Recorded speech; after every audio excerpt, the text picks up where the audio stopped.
ये जो है एक ग्राफ बना हुआ है, ठीक है। इसमें ये वाला जो एक्सिस है वो एक्स एक्सिस है, ये वाला एक्सिस वाई एक्सिस है, ठीक है। इसको ये जो हिस्सा है इसे कहते हैं हम फर्स्ट क्वाड्रेंट, इसे कहते हैं हम सेकंड क्वाड्रेंट, इसे कहते हैं हम थर्ड क्वाड्रेंट और इसे कहते हैं हम फोर्थ क्वाड्रेंट। तो ये घड़ी के मुखालिफ सिंध में चलता है, first second third fourth, first second third fourth.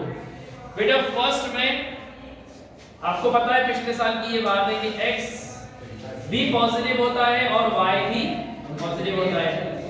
Second में x नेगेटिव होता है और y पॉजिटिव होता है। थर्ड में दोनों नेगेटिव होते हैं और फोर्थ में x पॉजिटिव होता है और y नेगेटिव होता है। ये बात तो पुरानी थी। नई बात ये है कि अगर कोई पॉइंट फर्स्ट क्वाड्रेंट में लाई कर रहा है,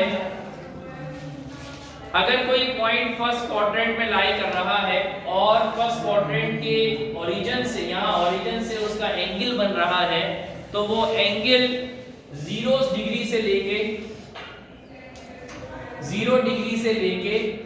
90 डिग्री तक का होगा। 0 डिग्री से लेके 90 डिग्री तक का होगा। मिसाल के तौर पर मेरा बेटा, ये जो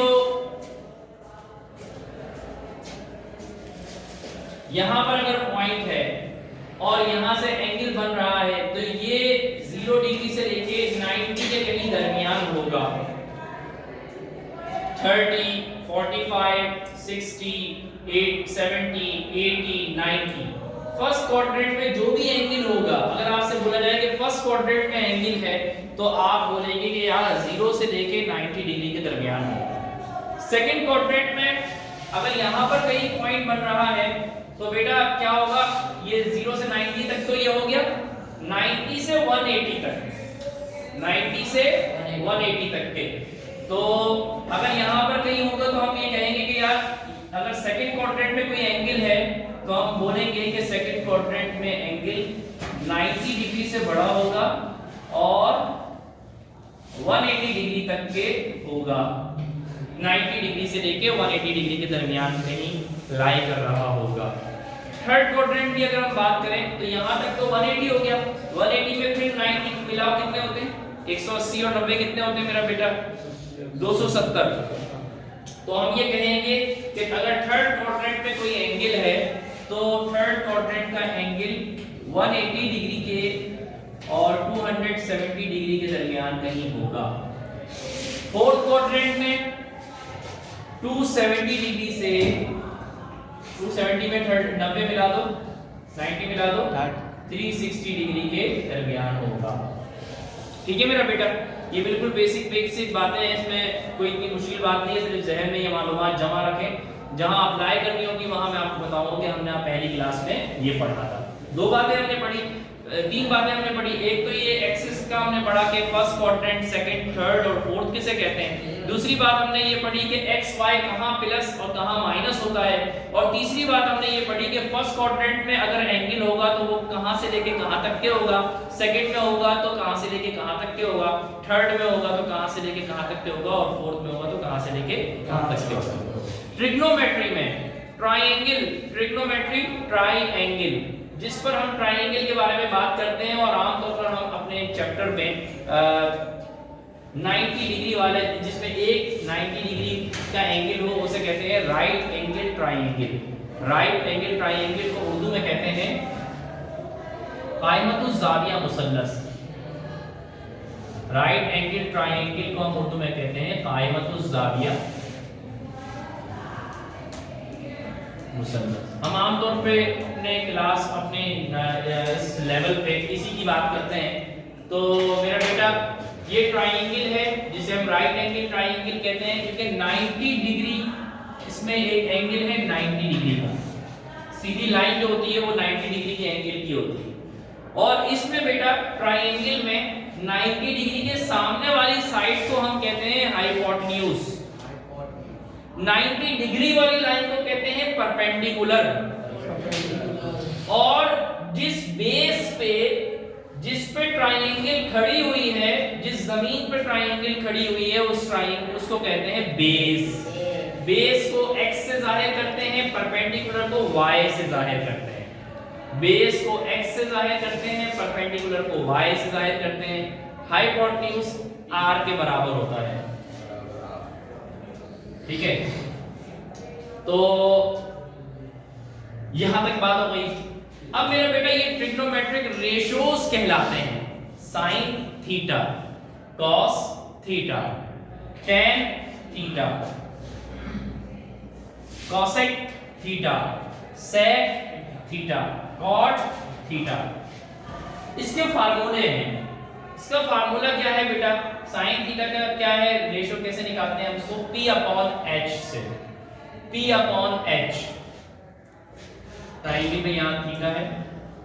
P upon H, P perpendicular की वैल्यू लिखेंगे, हाइपोटेन्यूज की वैल्यू लिखेंगे, डिवाइड करेंगे तो साइन थीटा की वैल्यू आ जाएगी। cos theta base upon hypotenuse, tan theta P upon B, perpendicular upon base, P upon H, B upon H, P upon B, P upon H, B upon H, P upon B। इसका ऊपर वाला और इसके ऊपर वाला हिस्सा P upon B tan बन जाता है। ठीक है मेरा बेटा? साइन का उलट है कोसेक। उलट से मुराद 1 अपॉन साइन थीटा लिखेंगे, साइन थीटा को 1 अपॉन करेंगे तो कोसेक का आंसर आएगा। जब मैंने ये बात कह दी तो कोसेक का अलग से फार्मूला भी इसका उलट होगा। कोसेक का अलग से फार्मूला साइन से उलट होगा। साइन का फार्मूला कितना है बेटा? P upon H। Cosec sine का उलट है तो उसका फार्मूला भी उलट होगा, H अपॉन P। कोसेक का उलट है सेक थीटा, वो 1 अपॉन कॉस से भी निकल सकता है अगर कॉस की वैल्यू मालूम हो, और अगर डायरेक्ट निकालना चाहें तो उसके फार्मूले का उलट H upon P। tan theta का उलट है cot थीटा, उसका 1 अपॉन tan से भी निकाल सकते हैं, और डायरेक्ट फार्मूला लिखना चाहें तो इसका B अपॉन P है तो इसका B अपॉन P, उसका P अपॉन B है तो इसका B अपॉन P। अब बेटा ये देखें, कुछ वैल्यूज हैं, थीटा की जगह पर कोई ना कोई नंबर आएगा, 30 degree, 45 degree, 90 degree, 0 degree, 180 degree, 270 degree, कुछ भी आ सकता है। उसकी कुछ वैल्यूज हमें याद होनी चाहिए, जैसे sin 30 की वैल्यू, cos 30 की वैल्यू, tan 30 की वैल्यू, sin 45 की वैल्यू, cos 45 की वैल्यू, tan 45 की वैल्यू, sin 60 की वैल्यू, cos 60 की वैल्यू, tan 60 की वैल्यू, ये हमें याद होनी चाहिए। तो sin 30 की वैल्यू कितनी है बेटा? 1/2, sin 45 की वैल्यू 1/√2, sin 60 डिग्री की वैल्यू √3/2। ये टेबल आपको याद करना है, सही है बेटा? इस टेबल के याद करने की बहुत सारी ट्रिक्स हैं, YouTube पे आप सर्च करके आप उसको निकाल सकते हैं। Tricks for memorising trigonometric ratios. ठीक है, अब मेरा बेटा ये cos थीटा बराबर किसके है? 1 अपॉन sin थीटा के। अगर मैं कोसेक थीटा उलट है sin थीटा के, कोसेक 30 डिग्री निकालना चाहूं तो क्या निकालूंगा? 1 upon sin 30 degree, 1 upon sin 30 degree, 1 upon sin 30 degree जो है वो 1 की जगह पे 1, और sin 30 कितना हो गया बेटा? 1 अपॉन 2। 2 जो है ऊपर जाके 1 से मल्टीप्लाई हो जाएगा, तो 2 1 दा 2 अपॉन 1, और अपॉन 1 लिखते नहीं है, सिर्फ 2 आ जाएगा। तो इसका मतलब ये हुआ बेटा, कोसेक चूंकि साइन का उलट है, कोसेक थीटा साइन का उलट है, लिहाजा कोसेक 30 डिग्री, साइन 30 डिग्री 1/2 है, तो कोसेक 30 डिग्री 2 ऊपर कर दो और 1 नीचे कर दो। 2 ऊपर कर दो बेटा और 1 नीचे कर दो, तो क्या आ जाएगा? 2/1। कोसेक 45 डिग्री कैसा होगा? sin 45 डिग्री को उलट कर दो, √2 को ऊपर ले जाओ और 1 को नीचे ले आओ। cosec 60 डिग्री कैसे होगा, 2 ऊपर ले जाओ और √3 को नीचे ले आओ। cos का उलट क्या है बेटा, sec 30 डिग्री निकालना हो तो cos 30 डिग्री का उलट कर दो, 2 ऊपर ले जाओ √3 नीचे ले जाओ। sec 45 डिग्री निकालना हो तो चूंकि sec cos का उलट है, लिहाजा cos 45 को उलट कर दो, √2 ऊपर ले जाओ और 1 नीचे ले आओ। समझ में आ रही बात? cos 60 डिग्री 1/2 है तो sec 60 डिग्री कैसा होगा, 2 ऊपर ले जाओ और 1 नीचे ले आओ। इसी तरह tan का उलट cot है, cot 30 डिग्री निकालना है तो √3 ऊपर 1 नीचे।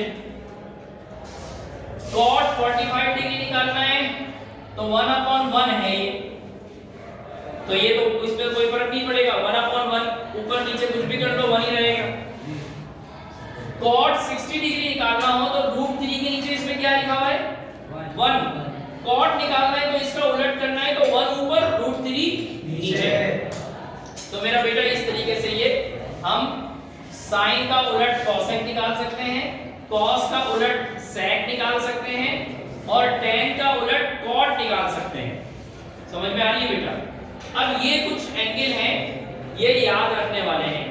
sin 0 डिग्री बराबर होता है 0 के, cos 0 डिग्री बराबर होता है 1 के, sin 90 डिग्री बराबर होता है 1 के और cos 90 डिग्री बराबर होता है 0 के। ये आपको याद रखना होगा। cos तो इसका भी उलट निकाल सकते हैं, अभी निकाल दो। sin 0 degree 0, cos 0 degree 1, sin 90 1, cos 90 0। ये ज़हन में रखना होगा। अब अगर tan थीटा का एक रेशो होता है sin और cos में, यानी tan थीटा p/b के बराबर है, cot थीटा 1/tan के बराबर है, लेकिन tan theta sin theta cos theta के बराबर भी होता है।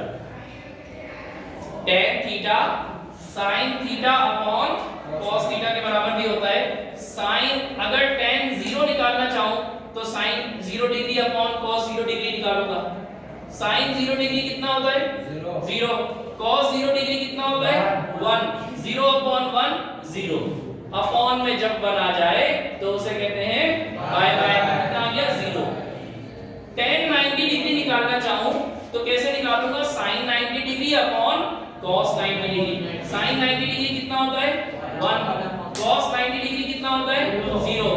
अपॉन में जब 0 आ जाए तो फिर मामला गड़बड़ है। बोलो भाई, अपॉन में जब 0 आ जाए गड़बड़ है। और वो क्या है, मशहूर डायलॉग, कुछ तो गड़बड़ है। तो अपॉन में 0 जब आ जाता है मेरा बेटा, अपॉन में जब 0 आ जाता है मेरा बेटा, तो जवाब आता है इन्फिनिटी। जवाब क्या आता है